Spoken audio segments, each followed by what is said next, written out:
Hi, this is Sally. I'm going to talk about digital identity versus your real world self today. I really liked the videos that we watched as well as the reading. It was really interesting. Um, I'd have to say at 32, my digital identity is pretty representative of my real world self. I do use, I'm not a Twitter user, but I am a Facebook, Instagram, and Snapchat user. And almost everything I post has something to do with my cats or the food that I'm making or the restaurants I'm going to. It's pretty representative of what's going on in my life. I would say the most altering thing that I use in social media would be photo filters, Snapchat filters, or just finding the best picture of myself. I mean, no one really wants an ugly picture of themselves out there. So filtering out my imperfections is probably the most different thing that is part of my digital identity that's going to be different than my real world self. If I were to go back to when I was in high school or after, talking about MySpace and AIM, there's certainly a lot more going on there. I think that back then, I still really wanted to express. I think I really just more expressed who I was through that, whether we had the AIM buddy info, where we'd put quotes to kind of define ourselves, or away messages with lyrics of songs that would describe how you were feeling. On MySpace, there was no tagging, so you always had images where you looked great. In the real, and in the real world, you have flaws.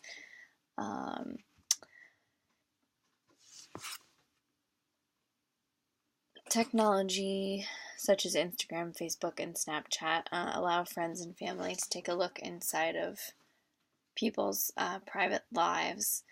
A Snapchat video of a moment with my cats in my new home that most of my friends haven't seen yet is kind of, I mean, it's a look into my private life, and sometimes, I haven't had anybody who's even been here yet, and they're seeing it on social media first. Another dimension of identity you could fully express on Facebook, which a lot of people do, or Twitter, would be politics. If you decide to post your politics on Facebook, you may end up in an argument with friends or family. I do express my opinion on politics to a certain extent on Facebook. I like a lot of videos and stuff, so Facebook constantly, Facebook knows my political view. Mostly if I post something, they're usually cartoons or graphics from the New Yorker, etc., that, at least can be taken as funny one way or the other, as opposed to, something that is going to cause an argument. With Donald Trump, as far as I'm concerned, it's pretty easy to get into a fight with someone who maybe is on the other side. I think technology, specifically social media, shapes your identity by remembering what you've liked on Facebook and steers you towards more of the same through advertising. Its ads can influence you to purchase items that you may have walked away from via Amazon or Glossier, other types of advertising, including certain pages, something maybe that relates to you. It's kind of pushing you and shaping you.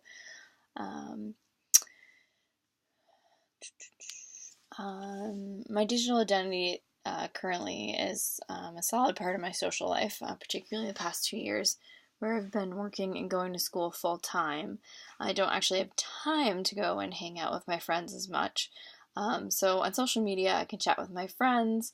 I can see their pictures and their videos of their lives and be super bummed when I see a party that I wasn't able to attend. For example, my best friend just had a daughter, and I'm barely able to see her, and they live right up the road. But I don't really feel like I have that much of the time. I need to focus, so a lot of my visiting with Charlie Baby is via Snapchat.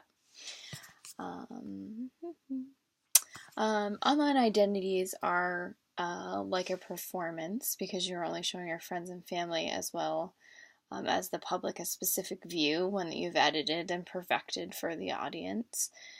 I think our behavior can be somewhat unnatural and certainly superficial when you know it is in the public eye. Our behavior can be more perfect or sometimes take on certain personalities. Maybe we're usually a quiet person or a more reserved person, but online you can be anybody, and so maybe you are more flirtatious and fun and um, funny online, but in person you're unable to use those social skills.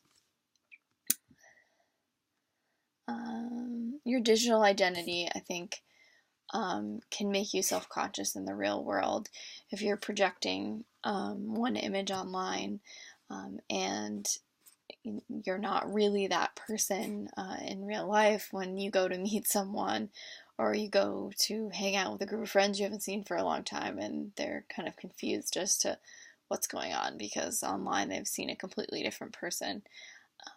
So I do think that, at my age, at 32, my digital identity is pretty similar to who I am in real life, plus a few photo filters. So thank you for listening.